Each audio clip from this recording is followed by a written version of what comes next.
Hi, welcome to section 4. We are closing out chapter 15 today. If you haven't, make sure you watch that demo video that covers section 2. Lots of information will be on the test, okay? All right, before we jump into section 4, there's some review vocab I need to make sure you remember before we move on. If you remember, a physical change alters the form of a substance, but not its identity. So any change in state is a physical change, okay? Chemical changes are chemical reactions, and that's actually making a new substance. So substances can either combine and create one new substance, or a substance can actually break apart and give you two different substances. Those are different types of chemical reactions, okay? Thermal energy, it's an old one. That's the energy of the motion of the particles of matter, okay? The higher the motion, I missed that word there, the higher the motion, the higher the thermal energy. And then also the temperature, okay? The temperature is more of an average reading, the thermal energy is a total reading, but they both work the same. The faster the particles are moving, the more energy there is. And that should make sense. The more you run around, the more energy you're using, okay? Same thing with particles of matter. All right, chemical energy is energy stored in chemical bonds. So back to that chemical change, when I talked about that substance being broken apart, there's energy stored there. So when that's split apart, that actually releases some energy to be used for something else. When you burn something, it's breaking some of those bonds and it's releasing that energy, okay? And then last is the law of conservation of energy, just that energy is not lost or created, it's just transformed. We've also talked about the law of conservation of mass that says the same thing, and both of those things really work together with these chemical reactions and these chemical changes. The energy is not lost or gained, it just changes along with the mass. Okay, so we've got two basic types of reactions here, and this kind of relates the energy and the changes together, okay?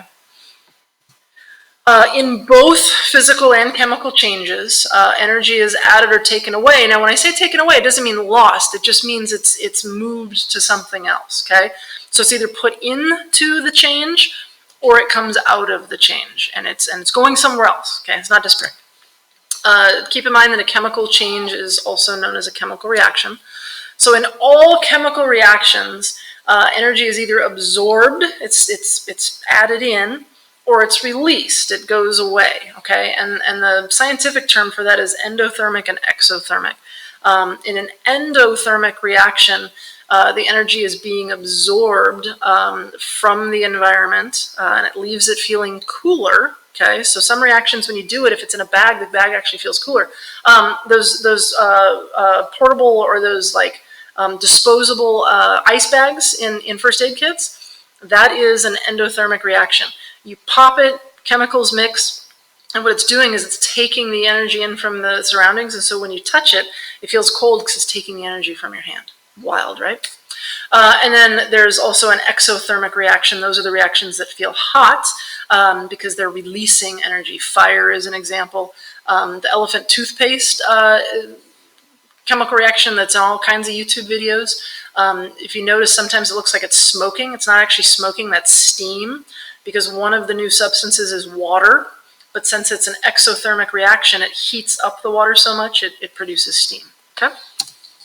All right, we've talked about a lot of these before, all these different changes in states. And I like this diagram here because it talks about what's happening with the energy. I really think you just need to pause the video at this point and really pay attention to this diagram, okay? Keep in mind that the red arrows are things that require energy. And again, that should make sense. If you start with a solid, how do you get it to melt? You have to put energy into it. You need to increase the temperature, okay? The blue arrows are things that are giving energy away. You need to take the energy away. And again, that should also make sense. If you have a liquid and you want to freeze it, you need to take that energy away. You need to reduce the temperature to cause that to freeze. You might also see the word solidify instead of freeze. Remember, we talked about this before.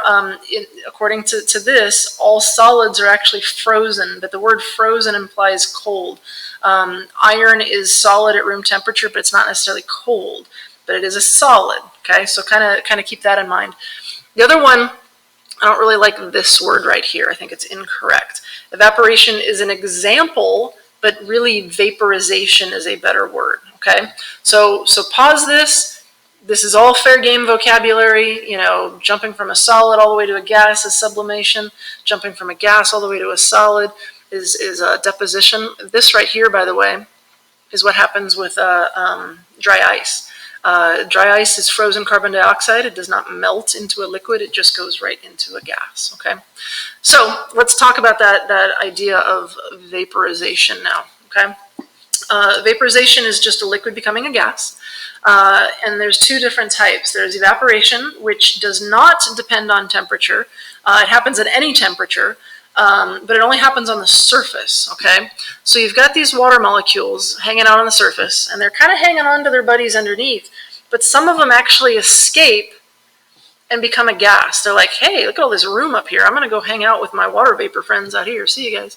That's evaporation, okay?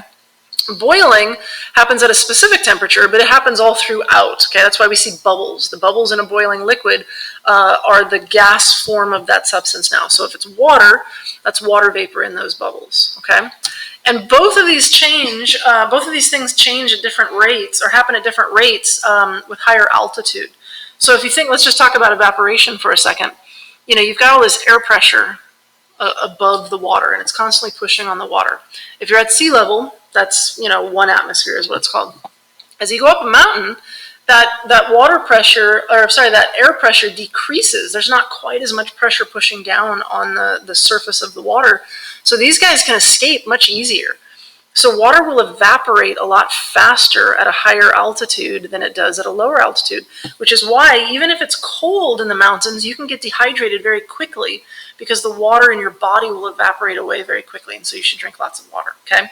It also changes the boiling point. The water will boil at a lower temperature in the mountains because it can escape into water vapor at an easier temperature because there's less pressure on it. Crazy stuff, right? All right, I think that's it for the chapter. Talk to you guys later. Bye.